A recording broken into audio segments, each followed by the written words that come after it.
Sir sir sir, এই ঘর থেকে একটা গানের আওয়াজ আসছে। এই সালাতে খেতে কাজ নাই, দিন দুপুরে সালাদা মদ মারছে।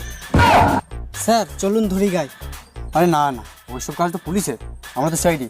আমাদের কাজ খুনিদের ধরা। স্যার স্যার চলো না, ওরা মদ খেয়ে মাদলামাগিরি করছে, ধরতে পারলে আউট ইনকামটা হয়ে যাবে।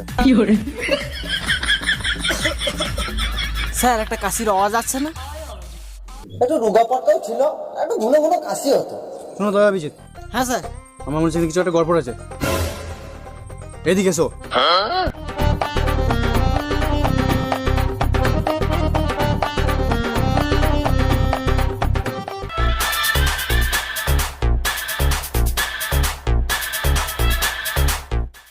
কি hore